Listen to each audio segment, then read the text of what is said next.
भागवत महापुराण की जय। सियापति रामचंद्र की जय। हर बाबा चौधरी बाबा की जय। दोपहर की कथा में वीर बजरंगबली अनंत बलवंत हनुमान जी की पावन गाथा सुंदर चर्चा हो रही थी। समयाभाव के कारण कथा बीच में विराम हुई। पुनः हनुमान जी की गाथा, क्योंकि संसार में जितनी भी कथाएं होती हैं सभी कथाओं में हनुमान जी किसी न किसी रूप में जरूर विद्यमान रहते हैं। जब तक हनुमान जी का गुणगान न किया जाए, भूत भावन भोलेनाथ का गुणगान न किया जाए, तब तक वह कथा सार्थक नहीं हो सकती है। दोपहर में हनुमान जी की पावन गाथा, पावन चरित्र का बखान हो रहा था, हम लोग श्रवण कर रहे थे। हनुमान जी माता सीता को खोजने के लिए लंका में पहुंच चुके हैं। लंका में प्रत्येक राजमहलों में, रावण के पूरी लंका में, पूरे राजमहलों में माता सीता को खोजी, लेकिन कहीं नहीं प्राप्त हुए। अंततः भविष्य से उनसे मुलाकात हुई और भविष्य ने उपाय बताया कि इस उपाय के द्वारा आप माता सीता का शीघ्र दर्शन करेंगे। भविष्य के जुगत विभीषण सकल सुनाई, चलो पवन सुत विदा कराई। भविष्य से माता सीता से मिलने की जुगत लेकर के हनुमान जी अशोक वाटिका में पहुंचे। अपने छोटे से मच्छर समान के स्वरूप को लेकर के हनुमान जी अपने मन में विचार करते हैं, यदि मैं इस अपने बानर रूप शरीर में अगर माता के सामने प्रकट होता हूं, उपस्थित होता हूं, तो कहीं मैया विस्मय में ना पड़ जाए। पता नहीं यह हमारा बंदर का जो स्वरूप है उन्होंने कभी और इसके पहले देखा हो कि ना देखा हो। इसलिए हनुमान जी जिस अशोक वाटिका के नीचे मैया जानकी विराजमान है, बैठी है, उसके ऊपर चढ़ करके बैठ गए। पत्तों में अपने को छिपा लिया कि जिससे कोई देख ना पाए। रूप भी उनका अपना छोटा सा रूप बना लिए थे, मशक समान रूप कबधारी, मच्छर जैसा अपना रूप बनाए थे हनुमान जी। पत्तों में छिप करके बैठ गए। उसी तत्क्षण रावण मंदोदरी आदि रानियों को साथ में लेकर के आया। माता जगत जननी भवानी सीता से कहता है कि तुम से मैं एकमात्र एक विनती करता हूं कि तुम हमें स्वीकार कर लो, अर्थात मेरी पटरानी बनना स्वीकार कर लो, तो मंदोदरी आदि जितनी भी रानियां हैं वह सब तुम्हारी दासी बन जाएगी। सबको मैं तुम्हारी दासी बना दूंगा, तुम्हारे चरणों की सेवक बना दूंगा। माता जानकी ने रावण से कहा कि रे रावण दुष्ट, तुझे क्या लज्जा नहीं आती, क्या तुझे शर्म नहीं आती? अपने आप को तो वीर विक्रमवान समझता है, बलवान समझता है, चोरी से हर करके मुझको यहाँ लाया है और इस तरह से याचना करता है। अगर तुझे हमको अपनी पटरानी बनाने की इतनी है विरासत हुई, तो मेरे पिता के स्वयंवर में जब मेरे प्रभु ने धनुष को तोड़ करके और मुझे वर्ण किया था, ब्याया था, उस समय तू भी वहां पे गया था। अगर तेरा इतना ही बल विक्रम होता तो उस सभा से उस धनुष को तोड़ करके, जो धनुष से यज्ञ था, उसको तोड़ करके मुझसे विवाह कर लिया होता। बल पौरुष में उसी दिन पता चल गया कि कुछ नहीं है। और अब ऊपर से तू मुझको चोरी से हरण करके लाया है और ऊपर से निवेदन कर रहा है। सीधा सीधा तू चोर है। मेरी निगाहों में चोर के अलावा जो एक चोर के लिए इज्जत होती है बस उतनी ही तेरे लिए है। रावण बहुत खींचा, बड़े गुस्से में हुआ और तुरंत ही अपने चंद्रहास खड़क तलवार को निकाल लिया। जैसे ही मारने के लिए सोचा मार देंगे अब, क्योंकि माता जानकी ने जब उसे चोर कहा, तो यदि चोर को चोर कहोगे तो उसे क्या अच्छा लगेगा? कभी नहीं अच्छा लगेगा। उसे बहुत बुरा लगा और जैसे ही मारना चाहा तैसे मंदोदरी ने उसके हाथ को पकड़ लिया कि नाथ यह सर्वथा अनुचित है।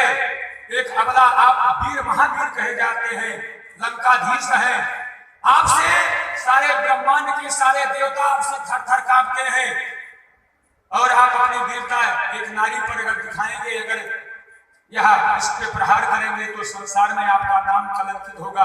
तरह तरह से धर्म बातों को समझाते हुए रावण को रोक लिया।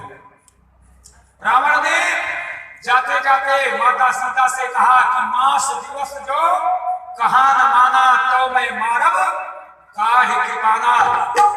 मैं तुमको आखिरी बार चेतावनी देकर के जाता हूं कि यदि 1 महीने के भीतर तुम हमारी बात नहीं मान लोगी, हमारी पटरानी बनना नहीं स्वीकार करोगी, तो फिर ये तुम्हारे प्राण जीवित नहीं रहेंगे, मैं तुम्हें जिंदा नहीं छोड़ूंगा, तुम्हारा वध कर दूंगा। और जाते जाते सारे निशाचरियों से कहा कि इसको इतना परेशान करो, इतना त्रास दो, इतना दंडित करो कि आप घबरा करके मेरी पटरानी बनना स्वीकार कर ले। अब माता सीता को जो निशाचरियां उनकी रखवाली में थी, राक्षसियां जो उनके रखवाली में थी, तरह तरह से त्रास देने लगी, सताने लगी, भयानक भयानक रूप दिखाने लगी कि जिससे यह हमारे राजा रावण की बात को मान ले। उसमें इन राक्षसियों में रखवाली में जो मुख्य सेविका थी रखवाली के लिए, जिसका नाम था तंजका, उसके अंदर भगवान की कुछ भक्ति थी, केवल सत्संग का प्रभाव है। इन लंका में उसका जन्म हुआ है, लंका का जैसा वहां का उस साम्राज्य का जैसा प्रभाव है, उस प्रभाव के कारण वह अपने को भूल गई। वह तो राम भक्त थी, वह भगवान भक्त थी, लेकिन कहते हैं सत्संग माहौल का बड़ा ही प्रभाव होता है। आप चाहे जितने भी भले हो, लेकिन आप इस गलत माहौल में बैठना शुरू कर दोगे तो मन के विचार होते हैं सब धीरे धीरे धीरे धीरे करके उसी में ही रम जाते हैं। कृष्णता तो भगवान की अनुरागिनी थी, लेकिन सत्संग ही ऐसा उसको मिल गया है, ऐसा माहौल ही मिल गया है कि वह भी उसी में रम गई है।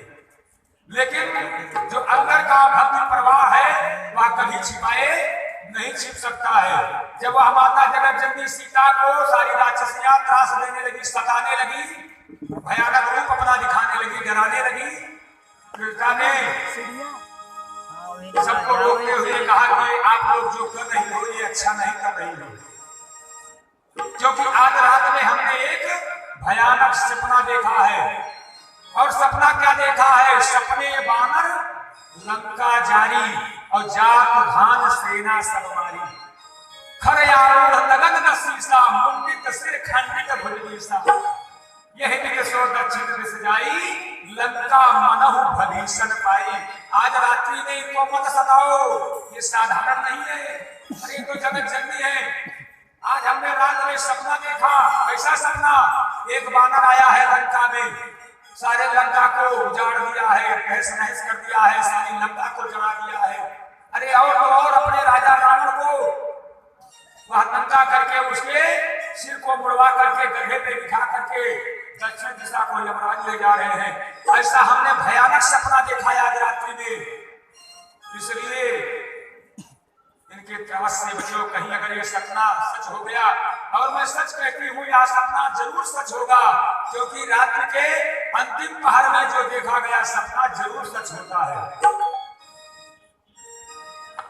जब उसने समझाया तो सारी जितनी भी राक्षसियां थी सब हाथ जोड़ करके सीता से कहने लगी कि आप हमें क्षमा कर दें।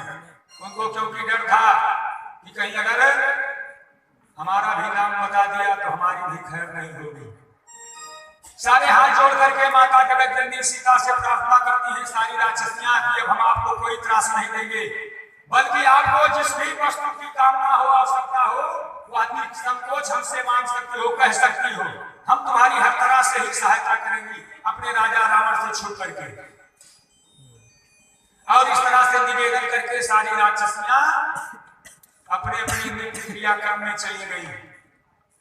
इधर हनुमान जी सारा हृदय उस अशोक वाटिका के पत्ते में छिप करके अपने उस लघु रूप में देख रहे हैं। जब सारी की सारी राक्षसियां चली गई, हनुमान जी जो प्रभु श्री राम की मुद्रिका प्रमाण के रूप में लाए थे,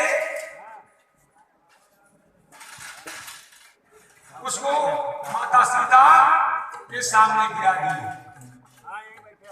मुद्रिका जब माता सीता के सामने वहां गिरी तो माता एक बार उस मुद्रिका को देखती है और अपने मन में विचार करती है कि यह मुद्रिका कहां से आई है। हो न हो या रावण की कोई चाल हो, रावण की कोई माया हो, क्योंकि रावण बड़ा ही मायावी है। उसने अपने माया के द्वारा ऐसी मुद्रिका का निर्माण कर दिया हो। लेकिन फिर जब मुद्रिका को देखती है, अपने मन में विचार करती है, यह मुद्रिका को मैं से अच्छी तरह जानती हूँ, पहचानती हूँ। यह हमारे विवाह के समय की मुद्रिका है और इसमें भगवान राम का नाम अंकित है। इसकी दिव्यता, इसकी क्षमता कोई माया नहीं ले सकती है। यह माया के द्वारा इसकी रचना नहीं की जा सकती है। ऐसी मुद्रिका की रचना नहीं की जा सकती है। मैया सीता उस मुद्रिका को लेकर के देख देख बहुत मन में अपना रही है। ये विश्वास नहीं कर पा रही है कि वास्तव में ये वही विवाह वाली रामचंद्र जी की ही मुद्रिका है या रावण की कोई माया की मुद्रिका है। अब मैया को जब व्याकुल अधीर देखा हनुमान जी ने, तो सोचा इनका दुख दूर करना चाहिए। और दुख दूर करने के लिए उन्होंने सुना था कि अगर कितना भी ऊपर दुख हो, संकट हो, भगवान का भजन करो, भगवान का नाम लो, तो भगवान धीरे धीरे सारे दुखों को दूर कर देते हैं। जहां भगवान का नाम होता है वहां तो दुख बहुत कोसों दूर चले जाते हैं। केवल दुखों को दूर करने का मात्र एक उपाय, भगवान के शरण में चले जाओ, भगवान के नाम को जप करो। मान लो एक तुम्हारे ऊपर कोई दुख पड़ा है, यदि संसार वालों से कहोगे तो ये दुनिया वाले सुनने के बाद तुम्हारे मुख पर तो दूसरी बात करेंगे, लेकिन जैसे ही आप वहां से हटेंगे वैसे ही आप खिल्ली उड़ाना शुरू कर देंगे। बहुत बनती थी, बहुत बनती थी, अब पड़े हैं पाला इनका। जैसे तुम्हारा पीठ पीछे होगे तैसे ही तुम्हारी बुराई शुरू कर देंगे। मुंह पे भले हाँ में हाँ मिलाएंगे। इसलिए यदि सिर पे किसी भी प्रकार का दुख आन पड़े तो उसे संसार वालों के सामने नहीं कहना चाहिए, क्योंकि उस दुख को सुन करके संसार वाले उस दुख को तुम्हारे दूर नहीं करेंगे, अन्यथा खिल्ली उड़ाएंगे। दुख को उससे कहना चाहिए जो दुख को सुन करके और तुम्हारा उस दुख का निवारण कर दे। अर्थात दुख को कहना है तो भगवान के सामने जाकर के कहना चाहिए। हनुमान जी ने सुना है कि दुख को दूर करने का मात्र केवल एक उपाय है, राम जी का भजन, दूसरा कोई उपाय नहीं है। ऐसा विचार करके हनुमान जी ने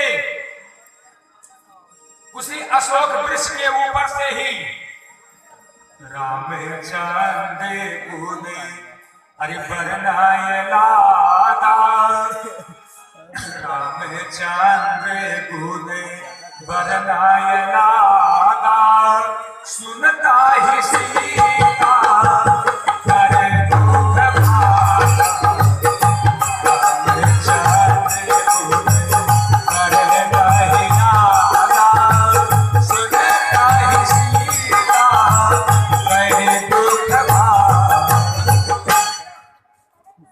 और हनुमान जी ने तुरंत ही भजन, राम जी का भजन प्रारंभ कर दिया। और जैसे ही राम जी का भजन गाया, जैसे धीरे धीरे माता सीता का दुख दूर हो गया, मन में प्रसन्नता बढ़ने लगी। जो इतनी अधीर हो रही थी, दुखी हो रही थी, भजन जैसे ही भजन के शब्द उनके कानों में पड़े, माता सीता का सारा दुख धीरे धीरे दूर होने लगा। जब देखा हनुमान जी कि मैया का दुख अब दूर हो गया है, वो कुछ प्रसन्न मुद्रा में है, तब हनुमत लाल ने सोचा कि अब प्रकट होना चाहिए, मैया के सामने चलना चाहिए। और कैसे ही तब हनुमंत ने कटे चल गए ओ, तब हनुमंत ने कटे चल गए ओ, फिर बैठी मन विषय माय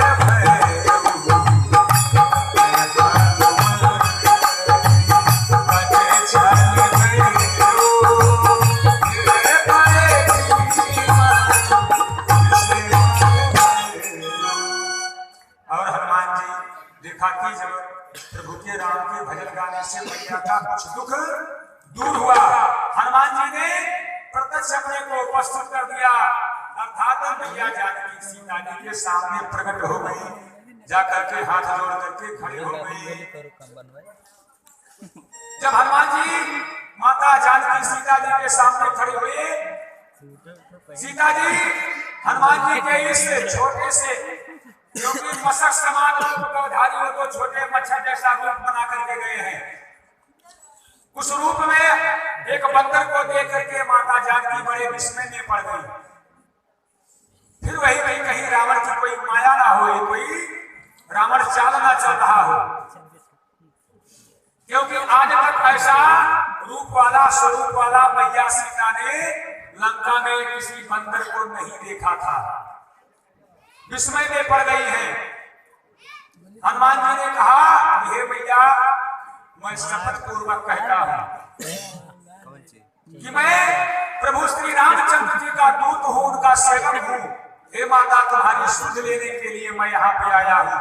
मैं प्रभु श्री रामचंद्र जी के द्वारा भेजा गया हूं। लेकिन मैया जानकी को विश्वास नहीं हो रहा है, अपने मन ही मन में विस्मित है कि कहीं रावण कोई चाल ना चल रहा हो, ये कहीं रावण की कोई माया ना हो। बार बार शपथ ग्रहण करते हैं कि मैया, मैं सच कहता हूं, मैं श्री राम जी का दूत हूं, तुम्हारी सुध लेने के लिए आया हूं। इसमें किसी की कोई माया नहीं है। आप मुद्रिका को पहचानो, ये माया के द्वारा ऐसी मुद्रिका का निर्माण नहीं हो सकता है। माता जानकी मुद्रिका को देखती हैं, हाँ हो तो नहीं सकता है, लेकिन तुम्हारे इस छोटे से, इतना छोटा बंदर तो हमने कभी देखा ही नहीं, मच्छर जैसा बंदर। बंदर तो सारे लोग देखे हैं ना, बंदर क्या कहीं मच्छर के जैसा होता है? अगर मान लीजिए आपके सामने कोई मच्छर के स्वरूप का छोटा सा बंदर अगर आ जाए तो आप क्या समझेंगे? ये समझेंगे कि कोई भूत प्रेत होगा, ये अपना छोटा रूप धर के आया है, क्योंकि इतना छोटा बंदर कोई कभी किसी हाल में देखा ही नहीं है। और मशक समान रूप कवधारी हनुमान जी छोटे मच्छर जैसे सरीखे रूप में हैं। इतने छोटे रूप में हनुमान जी को देख करके माता को विश्वास ही नहीं हो रहा है, बार बार विश्वास दिला रहे हैं। और जब देखा कि मैया को विश्वास नहीं हो रहा है, तो हनुमान जी को प्रभु रामचंद्र जी ने एक और विश्वास दिलाने के लिए एक और उपाय बताया था। पहले तो एक मुद्रिका दिया था, इस मुद्रिका को देना, इसी से ही इनका सारा संशय दूर हो जाएगा।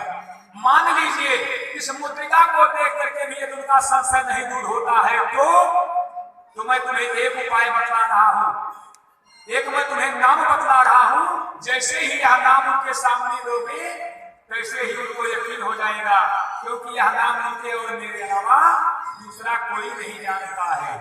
और उस नाम को हनुमान जी ने माता सीता के समीप कहा, राम दूते मैं मातु जान के, राम दूते मैं मातु जान की, सत्य शपथ करो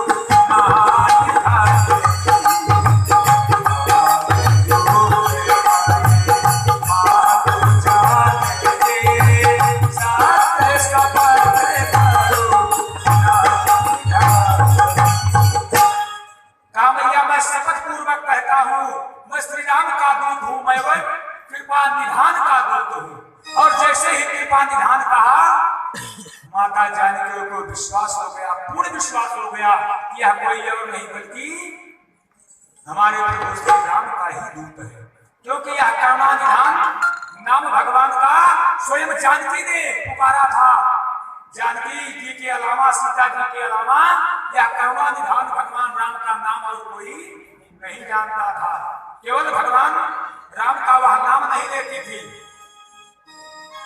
यह पुरानी परंपरा है। स्त्रियां कभी अपने पुरुषों का नाम नहीं लेती हैं। इसलिए प्रभु श्री रामचंद्र जी को पुकारने के लिए उन्होंने समझो अपना पर्सनल नाम करुणा निधान रखा था। जब भी उन्हें कोई आवश्यकता होती थी तो करुणा निधान करके ही, कह करके ही, उद्बोधन करके ही प्रभु श्री रामचंद्र जी को पुकारती थी। अब माता जानकी को बिल्कुल पूर्ण विश्वास हो गया, यह श्री राम का ही दूत है।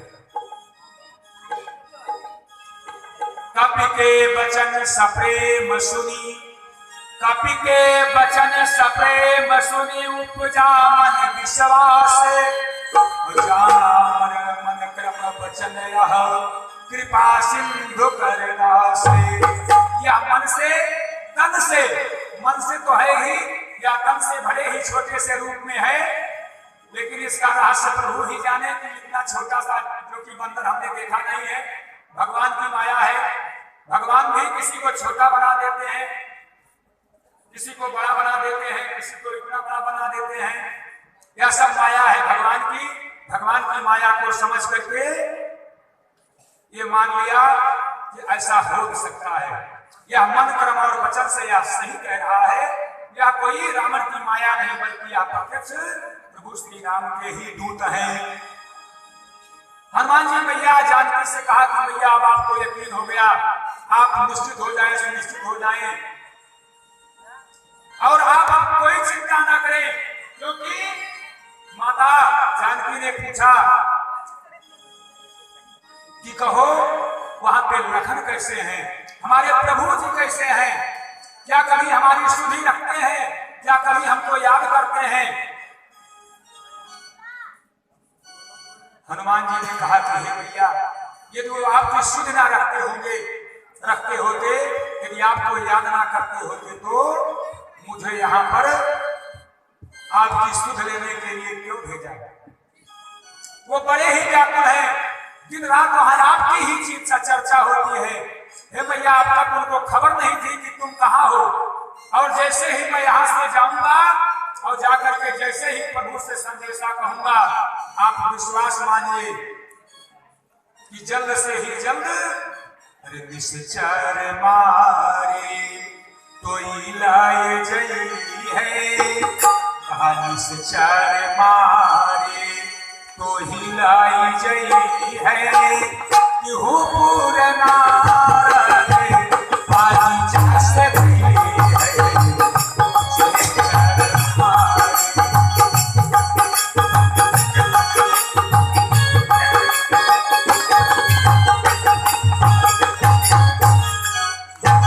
से हनुमत लाल ने कहा कि हे भैया, ये जितने भी राक्षस हैं रावण के सहित प्रभु श्री रामचंद्र जी जल्द से जल्द बानरों और भालुओं की बड़ी विशाल सेना लेकर के आएंगे, इनका संहार करके और आपको अपने साथ ले जाएंगे।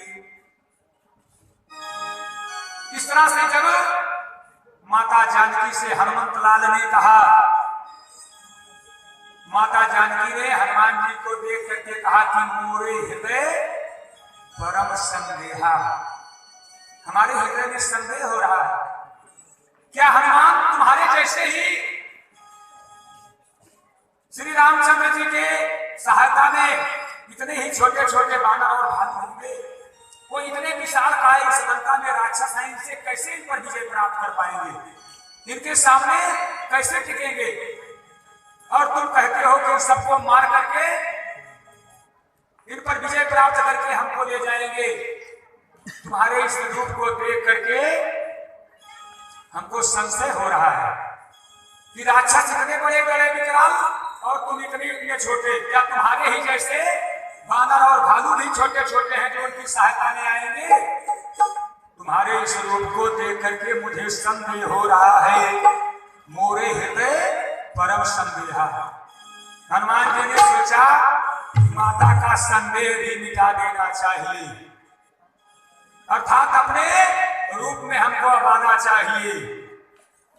माता का संदेह मिटाने के लिए प्रभु हनुमान जी ने अपने वो मच्छर सरीखे रूप को छोड़ करके कनके भूधरा कार्य सरेरा, कनके भूधरा कार्य सरेरा, समार भयंकर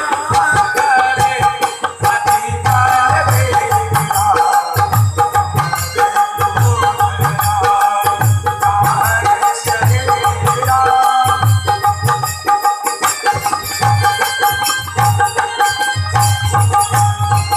और माता जानकी के संशय को मिटाने के लिए हनुमान जी ने अपने उस मच्छर के रूप को छोड़ करके तुरंत विकराल रूप धारण कर लिया और गर्जना करने लगे।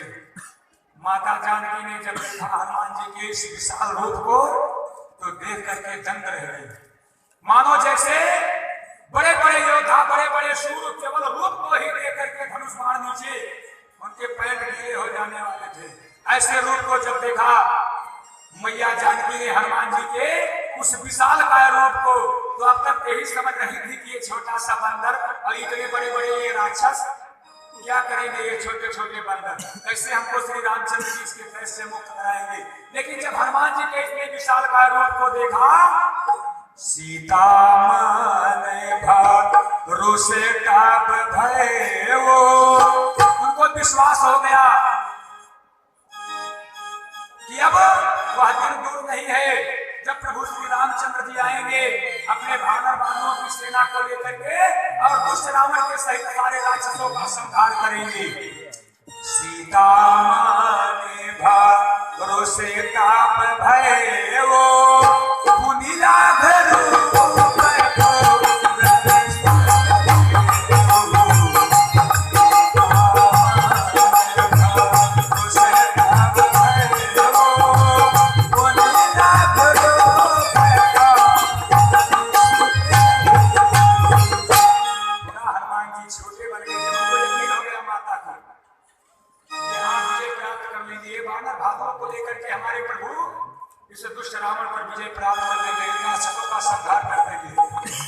विश्वास हो गया। केवल विश्वास दिलाने के लिए इतना बड़ा शरीर ग्रहण किए थे हनुमान जी और तुरंत माता के सामने बिना छोटे उसी अपने रूप में आ गए। हनुमान जी से माता जाकर रानी सीता ने कहा कि हे हनुमान जी, आप जैसे आपका यहाँ पे आगमन, आपसे वार्ता, आपसे मिल करके हमें ऐसा लग रहा है मानो मृत को संजीवनी मिल गई हो।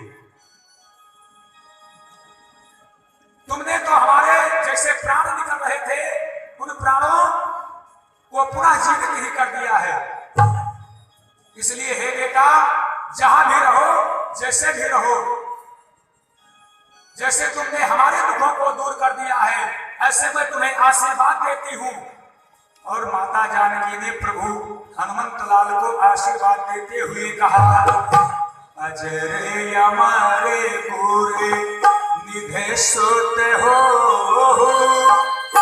कहा अजर अमर हो जाओ। अजर अर्थात जैसे हो ऐसे कभी तुम्हें बुढ़ापा न आए और अमर हो जाओ, अर्थात हर युगांतर में रहो, तुम्हारी कभी मृत्यु ना हो। सारे देवता तो यहाँ पे अपनी लीला किए और अपने अपने गोलोक धाम चले गए वैकुंठ को, परंतु हनुमान जी अजर अमर है। आज भी जहाँ भी पावन कथा होती है वहाँ किसी न किसी रूप में हनुमत लाल कथा के बड़े प्रेमी है, राम कथा की किसी न किसी रूप में विद्यमान रहते हैं। माता जानकी ने आशीर्वाद दिया, अजर अमर पूरे निधे सुत हो, करहु बहुत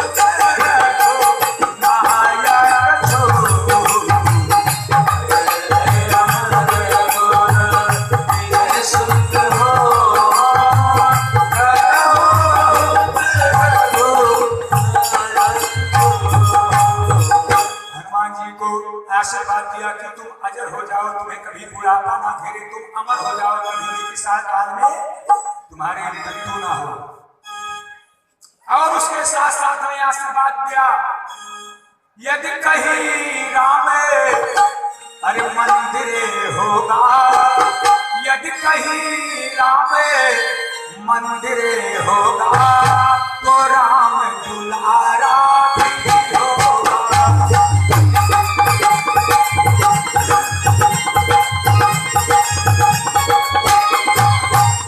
यदि कहीं राम मंदिर होगा तो राम दुलारा भी होगा। सीता लक्ष्मण के अरे साथ साथ कहा सीता लक्ष्मण के साथ साथ यह हनुमत प्यारा भी होगा।